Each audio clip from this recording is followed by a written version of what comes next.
Start करें।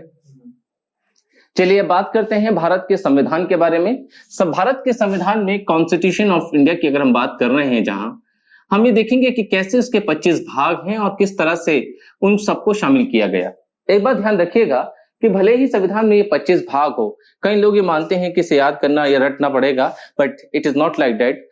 हर अनुच्छेद, हर एक भाग में एक संबंध है। अगर आप संविधान के हर एक चैप्टर को, हर एक पार्ट को अगर प्रॉपर्ली अंडरस्टैंड करते हैं तो आपको इजीली ये बातें समझ में आती है।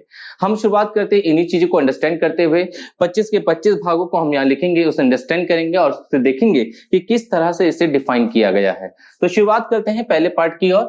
मैंने इस कॉन्स्टिट्यूशन को अपने अंडरस्टैंडिंग के अकॉर्डिंग 5 से 6 सेक्शन में बांटा है। हम पहले सेक्शन की ओर बात करते हैं, सेक्शन 1। सेक्शन 1 में हम बात करते हैं development of citizens of India, Bharat के नागरिकों का विकास। Development of citizen of India, Bharat के नागरिकों का विकास। यहां पर हम कुछ पार्ट्स में से बांट देंगे ताकि आपको क्लियरली अंडरस्टैंड हो जाए। ठीक है, सो यहां पर हम पार्ट लिखेंगे, साथ में उसका सब्जेक्ट डिटेल्स लिखेंगे कि किस विषय में बात हुई है और कौन कौन से आर्टिकल्स इसमें शामिल किए गए हैं। संविधान की शुरुआत में जो बात की गई है वो है पहला section, development of citizen of India, Bharat के नागरिकों का विकास। तो पहला सवाल ये होता है, Bharat, what is India, Bharat क्या है और किस भारत के बारे में बात की जा रही है।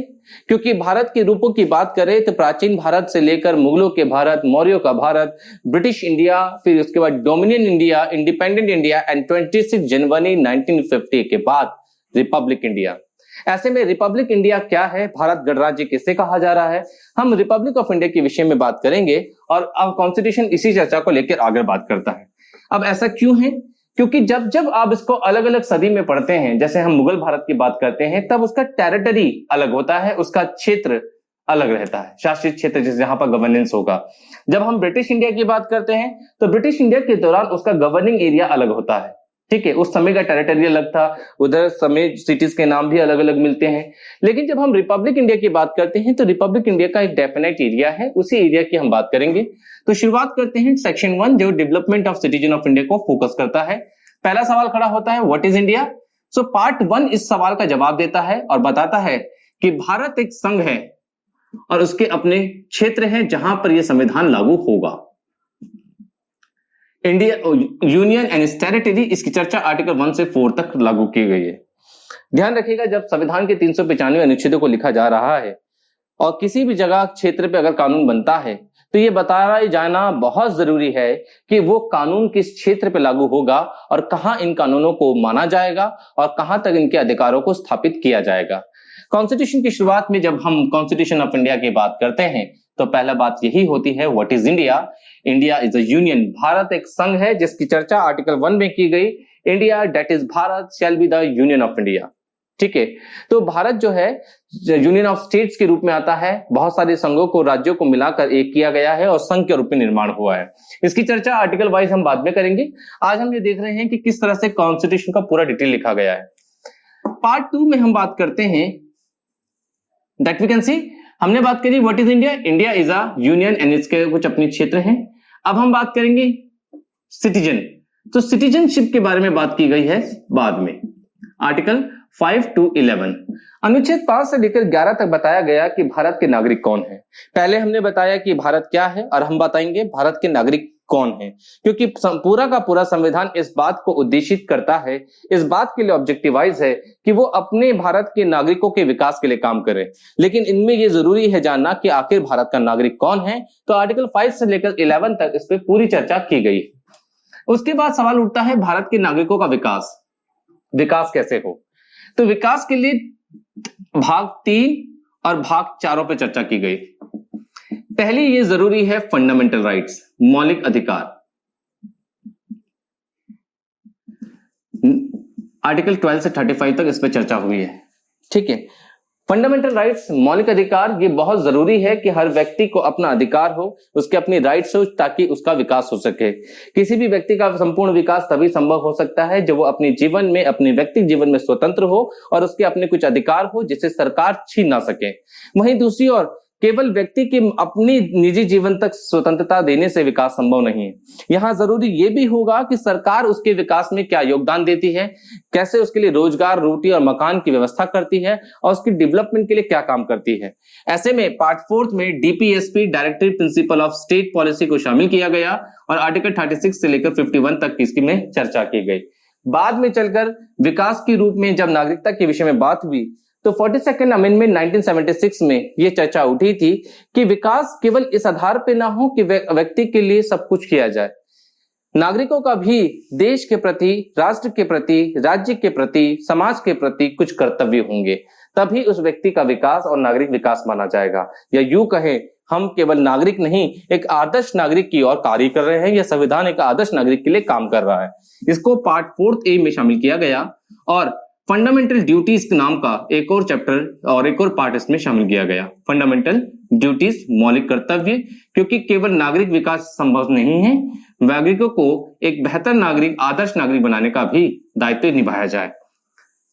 सो फर्स्ट सेक्शन में हम यहां देख सकते हैं कि फर्स्ट सेक्शन बात करता है development of citizen of India, Bharat के नागरिकों के विकास के बारे में। अब भारत के नागरिकों का विकास कैसे संभव है, डेवलपमेंट देखते हैं। डेवलपमेंट सिटीजन ऑफ इंडिया, जहां पहले ही बात होती है व्हाट इज इंडिया, फिर सिटीजन के बारे में बात होती है क्योंकि सिटीजन ऑफ इंडिया की बात हो रही है, फिर डेवलपमेंट की बात हो रही है। तो डेवलपमेंट के लिए उसके आंतरिक विकास और बाहरी विकास। आंतरिक विकास के रूप में उसको अपनी मर्जी से कहीं भी जाने, खाने, पीने, रहने और अपने जीवन को जीने का अधिकार होगा। बाहरी विकास के रूप में सरकार का दायित्व होगा कि वो उसके विकास के लिए योगदान दे। साथ ही साथ नागरिकों को केवल विकासित रूप में ही आगे बढ़ाना नहीं, बल्कि एक आदर्श नागरिक के रूप में भी स्थापित करना है, जिसके लिए ये जरूरी है कि वो समाज, देश और राज्य के प्रति अपने कर्तव्य का भी पालन करता हो। तो ये है कॉन्स्टिट्यूशन का पहला सेक्शन जो मैंने अपने अकॉर्डिंग अंडरस्टैंड किया है। अब बात होती है संविधान का ये जो मूल तर्क है, जहां पर इन चीजों की बात की गई है, part 1, part 2, part 3, part 4, part 4A। अब जब समाज में की नागरिकों के विकास की बात हो रही है तो ये भी देखना जरूरी है कि गवर्नेंस, शासन कैसे हो। सो द पार्ट सेक्शन जो स्टार्ट होता है वो गवर्नेंस के बारे में बात होती है। सेक्शन 2 की हम बात करते हैं। सेक्शन 2 बात करता है level of governance. Level of governance, शासन के स्तर।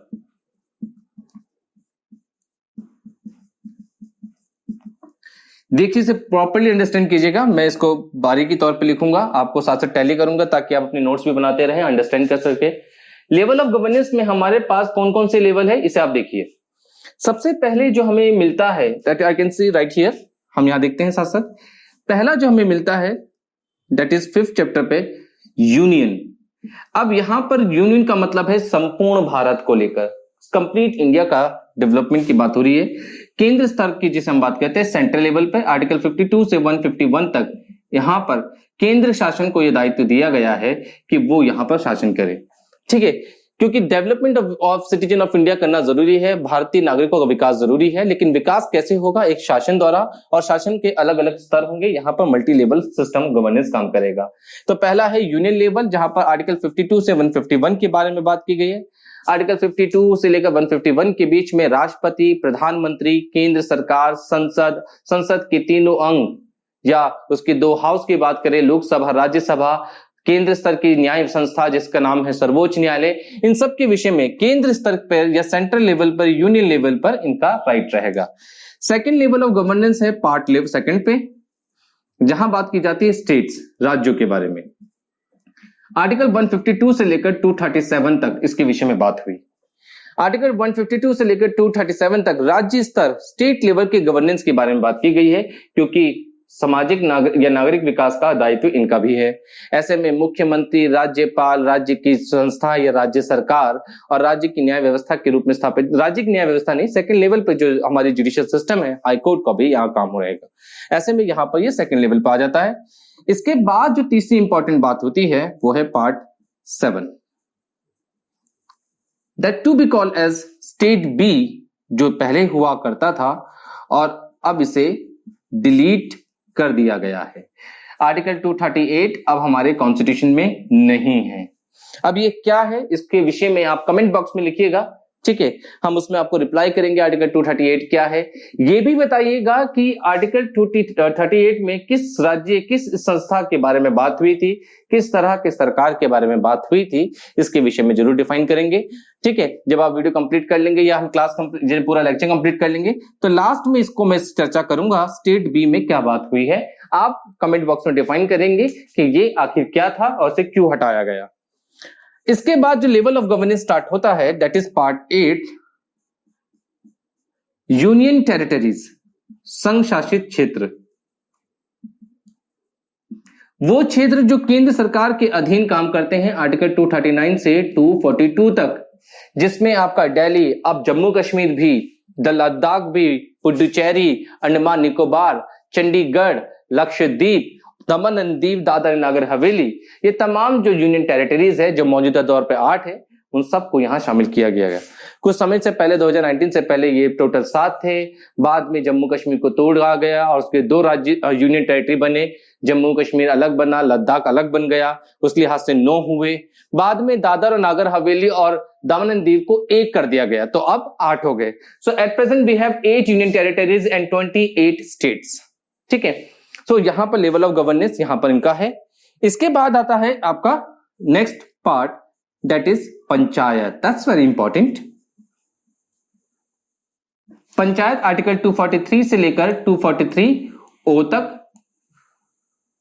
243 से लेकर 243 O, keep writing well if you are making any notes, अगर आप बना रहे हैं तो आपसे ध्यान से देखिएगा। 243 से लेकर 243 ओ, इस विषय में यहां देखिएगा, पूरा चार्ट भी हम डिफाइन कर रहे हैं। केंद्र स्तर, राज्य स्तर जहां पर था सिस्टम को हटा दिया गया, union territories, panchayat. Comment box में बताइएगा कि पंचायत के विषय में कौन सा संशोधन किया गया और किस संशोधन के तहत इसे शामिल किया गया। उसके बाद 9th ए, एक और सेक्शन को बाद में जोड़ा गया and that becomes to be called as municipalities, नगर पालिका।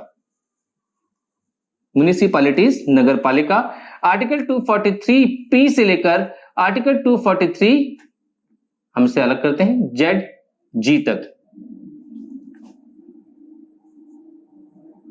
ठीक है, सो गांव स्तर की विकास के साथ साथ शहरी म्युनिसिपैलिटीज, नगर पालिका की बात हुई और शहरी विकास को भी जोड़ दिया गया। सो यहां विकास स्तर पे एक और चीज शामिल कर दी गई। बाद में कॉन्स्टिट्यूशन में इसको भी शामिल किया गया पेपर में, और कमेंट बॉक्स में ये भी बताइएगा कि म्युनिसिपल पॉलिटीज किस कमेंट बॉक्स के या किस अमेंडमेंट के साथ जोड़ा गया था। हम इसकी चर्चा लास्ट में रखेंगे। एक और चीज शामिल की गई 9th B, that to be called as very important, जिसे बाद में शामिल किया गया। ठीक है, अब कोऑपरेटिव सोसाइटीज,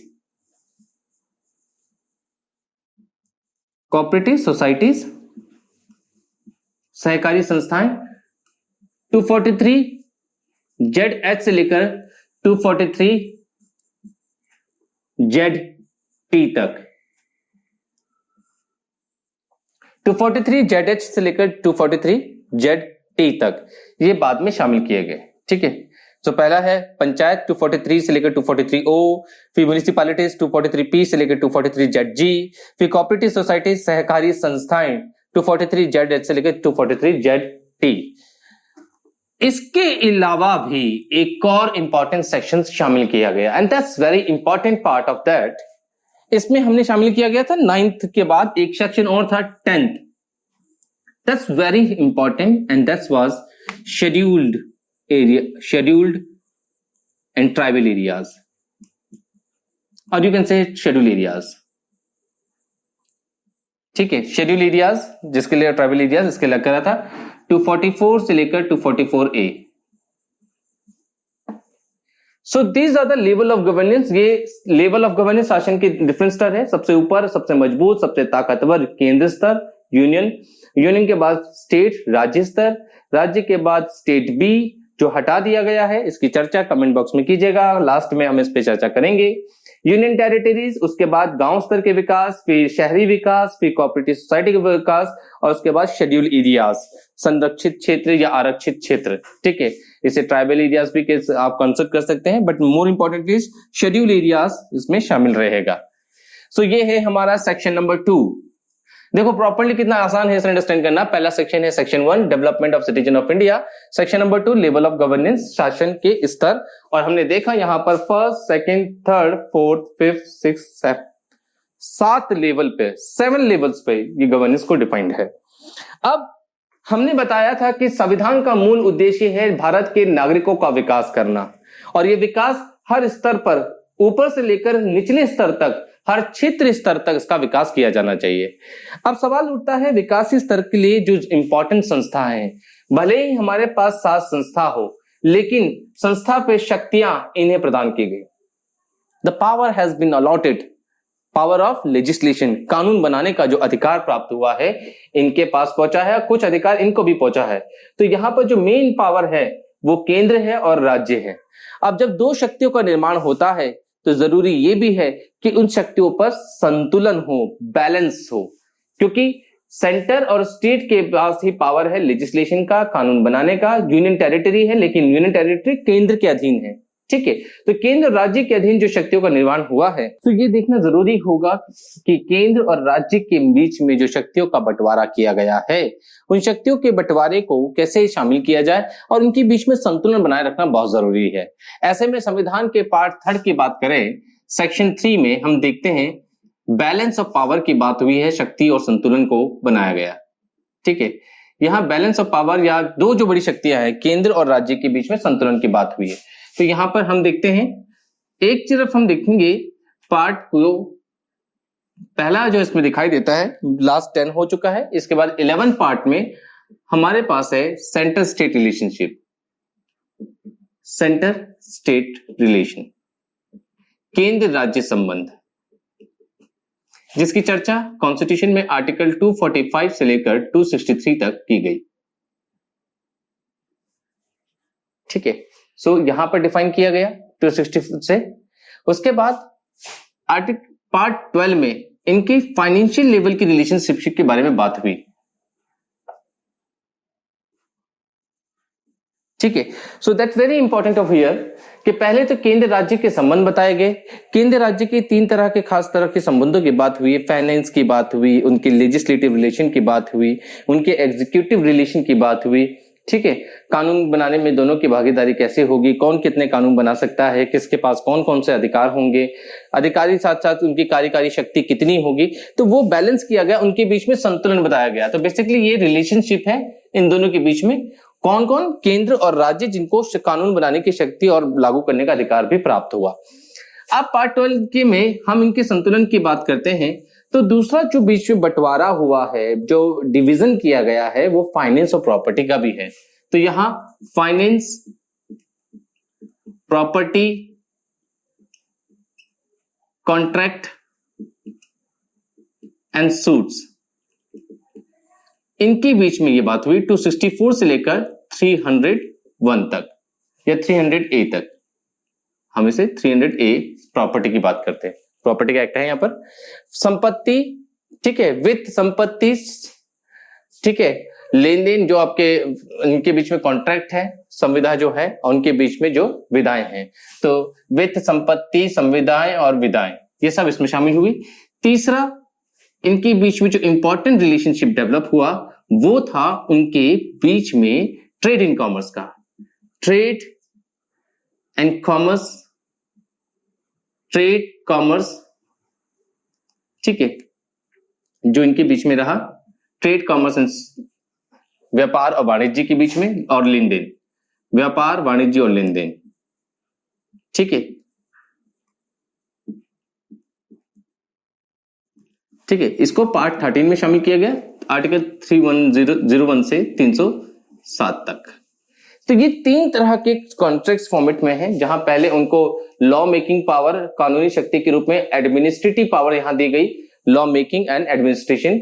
उसके बाद finance, property, contract, suit, and there was trade, commerce and intercourse. तीसरा जो शब्द इसमें लेन देन के लिए इंटरकोर्स का है, ट्रेड, कॉमर्स एंड इंटरकोर्स, व्यापार, वाणिज्य और लेन देन, आर्टिकल 3101 से 307 तक। So look at this, part 1 से लेकर हम 13 तक पहुंच चुके हैं। इसके बाद जो चौथा सेक्शन हम शामिल करते हैं, section 4, try to understand this. अब पहले जो है संविधान का मूल उद्देश्य है भारत के नागरिकों का विकास करना, जिसके लिए शुरुआती 5 जो आपके टेक्स्ट है, part 1, part 2, part 3, 4th and 4th ए, तो ये 5 पार्ट्स इसमें शामिल है। उसके बाद लेवल ऑफ गवर्नेंस, क्योंकि सामाजिक लोगों के विकास के लिए जरूरी होगा शासन हो, शासन अलग अलग स्तर पे है, 7 लेवल के शासन इसमें डिफाइंड है।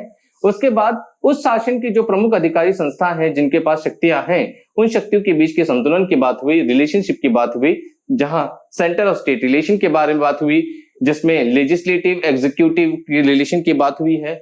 उसके बाद फाइनेंस, प्रॉपर्टी, कॉन्ट्रैक्ट की बात की गई है, ट्रेड, कॉमर्स एंड इंटरकोर्स, व्यापार वाणिज्य की बात की गई है। So these are the most importantly. Now अब हम देखते हैं ऑफिसर, कॉन्स्टिट्यूशनल ऑफिसर, संवैधानिक अधिकारियों की बात करते हैं। ठीक है, कॉन्स्टिट्यूशनल ऑफिसर, संवैधानिक अधिकारी जो बनाए गए इन संस्थाओं, इन सरकार के साथ मिलकर काम करने और इस संस्था को स्थापित करने के लिए। तो यहां पर जो अलग आता है, तो यहां सबसे इंपॉर्टेंट है, पहला हम देखते हैं जो बहुत ज्यादा जरूरी होगा अंडरस्टैंड करने के लिए, परमानेंट ऑफिसर्स जो हम बात करते हैं। तो परमानेंट ऑफिसर, देखो अधिकारी 2 तरह के होते हैं, permanent and non permanent. Permanent वो जो एक बार नियुक्त होगा और लंबे समय कार्यकाल के लिए नियुक्त किया जाएगा, जैसे कोई IAS अधिकारी या IPS अधिकारी। और नॉन परमानेंट अस्थायी अधिकारी वो है जिसे कुछ समय के लिए, टेम्पोररी प्रोविजंस के लिए बनाया गया हो। तो यहां पर परमानेंट और नॉन परमानेंट की बात हुई है, परमानेंट और नॉन परमानेंट। ठीक है, तो यहां एक छोटा सा गैप रख लेंगे और उसके बाद हम नॉन परमानेंट की बात करेंगे जो इस द्वारा किया गया। परमानेंट अधिकारी की नियुक्ति सर्विसेज के रूप में, सेवाओं के रूप में की गई, जिसके लिए UPSC जैसा पद संस्था का निर्माण हुआ। 308 से लेकर 323 तक यहां चर्चा हुई। ठीक है, ये परमानेंट अधिकारी है जिसमें IAS, ऑल इंडिया सर्विसेज के जो अधिकारी है, IAS, IFS, फॉरेस्ट सर्विसेज, और साथ साथ हमारा IPS। इसके अलावा अन्य सेवा अधिकारी जो इसमें शामिल हैं, केंद्र और राज्य स्तर दोनों जगहों पे काम करते हैं। ऐसे अधिकारी जो परमानेंट ऑफिसर है उनको नियुक्त किया जाएगा। नॉन परमानेंट की नियुक्ति इलेक्शन, चुनाव के द्वारा किया जाएगा, जिसमें member of parliament, member of state legislative assemblies and councils, इसके अलावा पंचायत, इन द्वारा किया जाएगा। तो ये नॉन परमानेंट है, ये परमानेंट है। इसके विषय में 324 से लेकर 329 तक बात हुई। इसके बाद एक आर्टिकल और था 329A जो डिलीट हो चुका है। ठीक है, उस आप लिखना चाहे तो लिख ले, लेकिन वो डिलीट हो चुका है। अब यहां पर एक इंपॉर्टेंट चीज ये शामिल की गई जो बाद में है, फिलहाल हम ये देखते हैं permanent officer and non permanent officer. अब ये बात भी जरूरी है कि जो नॉन परमानेंट ऑफिसर हैं या परमानेंट ऑफिसर है, उसमें जो पिछड़े हुए समुदाय हैं, जो कमजोर वर्ग है, उनके लिए विशेष प्रावधान हो, ताकि सभी को बराबर अधिकारों की नियुक्ति प्राप्त हो सके। तो यहां पर कुछ स्पेशल प्रोविजन रखे गए हैं, स्पेशल प्रोविजन, ठीक है, फॉर बैकवर्ड क्लासेस। ठीक है, special provision for backward classes, you can से पिछड़े वर्गों के लिए विशेष प्रावधान, जिसको अनुच्छेद 330 से 341 तक रखा गया। ठीक है, सो यहां पर इनकी बात की गई और उनके लिए स्थापना की गई। इसमें SC, ST, एंग्लो इंडियन, ठीक है, और महिलाओं के लिए पदों पर, केंद्रीय चुनाव पर, राज्य चुनाव पर और पदों के पर भी, उनके पदों पर भी उनकी नियुक्ति के लिए स्पेशल प्रोविजन रखे गए कि उनकी नियुक्ति कितनी होनी चाहिए, कितनी की जानी चाहिए। यहां पर यह बात हुई। अब आप ये देख रहे हैं कि मैं यहां पर एक गैप रख रहा हूं क्योंकि इसे बाद में शामिल किया गया था, पार्ट 14A। ठीक है, यहां शामिल हुआ ट्राइब्यूनल अधिकरण, ट्राइब्यूनल अधिकरण, जिसके लिए केवल 2 आर्टिकल 323A और 323B तैयार किया गया। अब ट्राइब्यूनल क्या होता है, अधिकरण क्या होता है? देखो, आम आदमी की मतभेद और आम आदमी के जो आपसी मतभेद हैं, उन्हें कोर्ट द्वारा निपटान किया जाता है। लेकिन जब प्रशासन के आंतरिक चीजों पर मतभेद पैदा हो, एक अधिकारी का दूसरे अधिकारी से विभागीय तौर पर, एक विभाग का दूसरे विभाग से, एक मंत्रालय का दूसरे मंत्रालय से, या अगर वो प्रशासनिक संस्था का समस्या है तो फिर वो ट्राइब्यूनल द्वारा, अधिकरण द्वारा देखे जाते हैं। जैसे हमारे पास है नेशनल ग्रीन ट्राइब्यूनल्स, ठीक है, कंज्यूमर ट्राइब्यूनल्स के अलावा हमारे पास बहुत सारी ऐसी चीजें हैं। नर्मदा नदी को लेकर 2 राज्यों के बीच मतभेद हुआ तो उस मतभेद के निपटान के लिए नर्मदा ट्राइब्यूनल बना। ठीक है, कावेरी नदी के लेकर मतभेद हुआ तो कावेरी ट्राइब्यूनल बना। तो ट्राइब्यूनल का बेसिक ऑब्जेक्टिव है कि 2 शासन संस्थाओं के बीच के चल रहे मतभेद को कम किया जाए ताकि शासन प्रशासन सुगम हो, बेहतर हो, अच्छा चले। सो यहां पर ये देखिए हमने सेक्शन 4 को कवर कर दिया। हमने बैलेंस ऑफ पावर की लेवल ऑफ गवर्नेंस की बात की, तो कॉन्स्टिट्यूशनल ऑफिसर्स की बात करी, जो उनकी नियुक्ति जो परमानेंट अधिकारी होंगे और जो नॉन परमानेंट अधिकारी होंगे, और उसमें भी विशेष प्रावधान रखा जाएगा बैकवर्ड क्लासेस के लिए जो उनकी व्यवस्थाओं को देखा जाए। अब हम आगे बढ़ते हैं। देखो हमने यहाँ पर 17 तक चार्ट कवर कर लिया है। अब इंपॉर्टेंट है लैंग्वेज, अदर चीजों को देखते हैं। जो नेक्स्ट सेक्शन हमारा आता है, सेक्शन हमारा 5th हम कवर करते हैं। तो यहां पर हम करते हैं अदर्स, यानी यू कैन से मिसलेनियस या अलग, विविध भी हम देख सकते हैं, जो अन्य चीजें इसमें शामिल थी। अब भारतीय व्यवस्थाओं की अगर हम बात करें, ठीक है, तो भारत जो है विविधताओं, डाइवर्सिटी से भरा हुआ देश है। ऐसे में अलग अलग भाषा, धर्म, जाति, समुदाय के लोग यहाँ शामिल हैं। अलग अलग जाति, समुदाय, धर्म, छात्र के होने के बावजूद भी ये संपूर्ण भारत एक है और एक संघ के रूप में काम करता है। लेकिन प्रशासन में अलग अलग अगर भाषाएं होंगी तो उसमें आपसी मतभेद रहेगा। ऐसे में प्रशासनिक व्यवस्थाओं को समझाने और उसको बनाए रखने के लिए जरूरी है कि उसे सही रूप से बैलेंस किया जाए। ठीक है, तो यहां पर तैयार किया गया पार्ट 17, जहां लैंग्वेज, भाषा पर जोर दिया गया। आर्टिकल 342 से 351 तक इस बात पर प्रमुख जोर दिया गया। इससे बताया गया है कि केंद्र की भाषा क्या होगी, संसद में किस भाषा का प्रयोग होगा, सर्वोच्च न्यायालय और राज्य की जो आपके हाई कोर्ट्स हैं उसमें उच्च न्यायालयों पर किस भाषा का प्रयोग किया जाएगा। अगर दो राज्य हिंदी भाषा हैं तो दोनों को बीच में हिंदी भाषा के रूप में संबंध होनी चाहिए, लेकिन अगर वो हिंदी भाषी क्षेत्र नहीं है तो वो दूसरी भाषा या इंग्लिश भाषा को अपने ट्रांजिशनल लैंग्वेज के रूप में यूज करें। तो प्रशासन में भाषा का प्रयोग कैसे होगा और कैसा किया जाना चाहिए, इसकी चर्चा पार्ट 17 में की गई। इसके बाद सबसे इंपॉर्टेंट, जब संवैधानिक सारी संपूर्ण व्यवस्था तैयार हो गई तो यह भी ध्यान रखा गया कि अगर किसी तरह की कोई विविधता आती है तो वहां पर आपातकाल घोषित किया जाएगा और आई हुई समस्याओं को निपटान के लिए इनको शामिल किया जाएगा।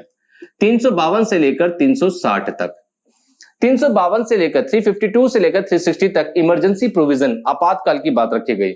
ये सामान्य प्रावधान है या सामान्य व्यवस्था या नॉर्मल टाइम्स के लिए कंसिडरेशंस हैं। लेकिन अगर आपातकाल आता है तो विशेष शक्तियों की आवश्यकता है, विशेष अधिकारों की आवश्यकता है राज्य को, ताकि वो सामाजिक व्यवस्थाओं को सही रूप से स्थापित कर सके। इसके अलावा कॉन्स्टिट्यूशन से जुड़ी हुई कुछ अन्य बातों के लिए कुछ अलग अलग चीजें इसमें शामिल की गई, जिसे मिससेलेनियस हम कहते हैं, विविध। ठीक है, विविध का मतलब हो गया आपका प्रॉपरली 361 से 367 तक, जिसमें अलग अलग चीजें हैं, टर्मिनोलॉजीज है, उन शब्दों की शब्दावली के बारे में बात की गई है, विशेष कंडीशंस की बात की गई है, अलग अलग चीजें हैं। हमारी इतनी खास जरूरी नहीं इसके अंदर जानना, डिटेल करना। तो यहां तक तो भाई हमारा प्रशासन पूरा तैयार हो गया, हमारा पूरा कॉन्स्टिट्यूशन का सिस्टम को डिफाइन कर दिया गया। अब जरूरी है कि अगर किसी कारणवश इसमें बदलाव की आवश्यकता पड़ती है तो बदलाव कैसे हो, इसके लिए कॉन्स्टिट्यूशन में बदलाव की बात कही गई। आर्टिकल पार्ट 20 में अमेंडमेंट, संशोधन को रखा गया और बताया गया कि अगर संविधान में किसी तरह के बदलाव की आवश्यकता है तो कैसे वो बदलाव किया जा सकता है और किस तरीके से किया जा सकता है। संविधान संशोधन प्रक्रिया के विषय में इसमें बात की गई और संविधान संशोधन प्रक्रिया द्वारा ही ये संविधान में बदलाव किया जाएगा। महत्वपूर्ण बात यह भी रहेगी कि संविधान में संशोधन करने का अधिकार केवल और केवल संसद को दिया गया है और संसद को इस शक्ति को शामिल किया गया, राज्यों को यह अधिकार प्राप्त नहीं हुआ। अब यहां तक पूरा कॉन्स्टिट्यूशनल प्रोविजन पूरा तैयार हो गया। इसके बाद पार्ट 21 में special, temporary and transitional provision, ठीक है, दैट वी कैन सी, विशेष, अस्थायी और संक्रमित प्रावधान के रूप में जो है 369 से लेकर 392 तक, 369 से लेकर 392 तक, इसमें उनके विषय में बात की गई जो भारत के शासन में पूर्ण रूप से शामिल तो है, लेकिन वहां की प्रशासनिक इकाइयां, वहां का एडमिनिस्ट्रेशन इन संस्थाओं के अधिकारों पर नहीं चलेगा। हम देख सकते हैं 370 पे आपका जम्मू कश्मीर की व्यवस्था हुआ करती थी, ठीक है। इसके अलावा 371 जो आपका नागालैंड है, सिक्किम है और अदर राज्यों के विषय में बात करता है। तो अलग अलग राज्यों के लिए अलग अलग जो टेम्पररी है या कोई ट्रांजिशनल फॉर्म में है, मान लीजिए कि कोई राज्य क्षेत्र भारत में शामिल होता है, जब तक वो भारत में ऑफिशियली रूप में शामिल नहीं होता तब तक वो ट्रांजिशनल फॉर्मेट में है या टेम्पररी लेवल पे है।